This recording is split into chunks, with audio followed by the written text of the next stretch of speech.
I wish to put it plainly that the government has taken a firm decision to release Mr. Mandela unconditionally. On the 2nd of February 1990, Xoliswa Ndoyiya and her fiance were at their Berea flat in Johannesburg with some friends. They were listening to President FW de Klerk opening Parliament in Cape Town. All of them knew about Nelson Mandela, but they'd never seen or heard the world's most famous political prisoner. So this is what they expected of de Klerk. Let him come out so that we can see him. Everyone was anxious that when is this day coming? Their anxieties were allayed 9 days later when Mandela walked out of the Victor Verster prison near Paarl after 27 years in jail.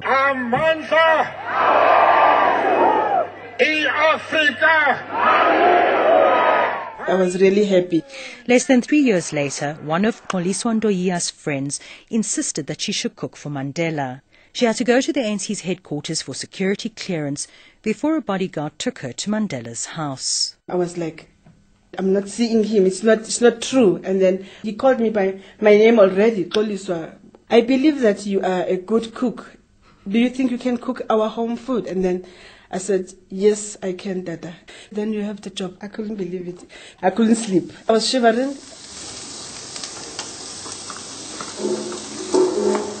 I love cooking. The kitchen is my place. And I love seeing people on the dining table smiling and bringing their plates empty.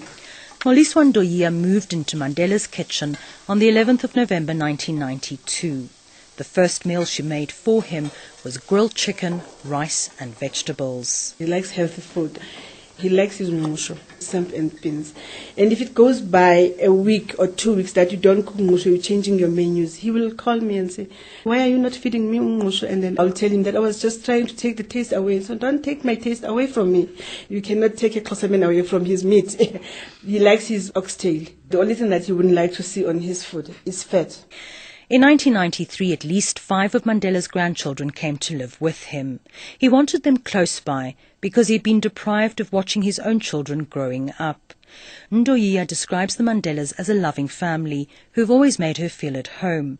But when it comes to food, they're creatures of habit. I said, no, I cannot be cooking one thing all the time because they love it. But they will demand and say, Mama, today you didn't welcome us because you didn't cook sweet chicken. She's also catered for Mandela's comrades, associates and celebrities. These are some of her favorite memories. The former President Bill Clinton said to Tata, I'm going to steal Collie from you. Then he said, in your dreams, Bill, in your dreams. And then we just all laughed because I could see him. He's taking it like, you'll never get here. No ways. Oprah will come to the kitchen. She's a potato person and she will be telling me that, actually, I want those potatoes. Michael Jackson brought the birthday cake. As he was leaving, coming to the kitchen to thank me about the food, he said to me, that silver tray is for you. It was carrying the cake and I couldn't believe it. So what's it been like working, cooking and caring for Nelson Mandela all these years? I think I've done what everyone in South Africa would like to do for him. What a father makes you feel comfortable as a child in the house, not as a worker. Just the simplest man that you can come across. He's a human being. He gets angry, he gets cross, he's sweet, he's everything. What's the greatest lesson that you've learned from Madiba? Xoli, never give up.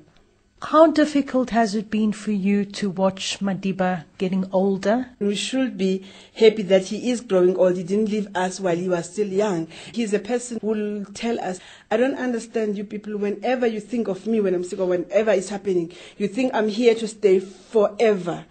One day there will be no me. While I'm still here, enjoy my presence with you. And then I like him because he's always preparing everyone. But because we are all in love with him, we don't want to lose him. He's much, much, much better than the other ones that I know, that they've grown older at the age of 80. I'm happy that he's still reading his own newspapers, writing his own things. Xoliswa Ndoyiya is also happy that her recipes from Mandela's kitchen have finally been published. I'm over the moon. I can't explain my happiness. In the front of the book, there's a simple little note from Madiba that says, Xoli, thank you for feeding us so well all these years. I feel honored They went deep into my heart because I know that every time I put a glass of water, there comes a thank you. Every time I put a spoon, there comes a thank you. So I know he means it. Her cookery book contains about 60 recipes, such as Madiba's favourite vegetable soup, which he loves with lots of white pepper. His daughter Zenani and the head of his office, Zelda Legransi, are mad about her peri-peri chicken livers. Mandela's close friends, Kathy Kathrada and George Bezos, enjoy her oxtail stew and lamb chops.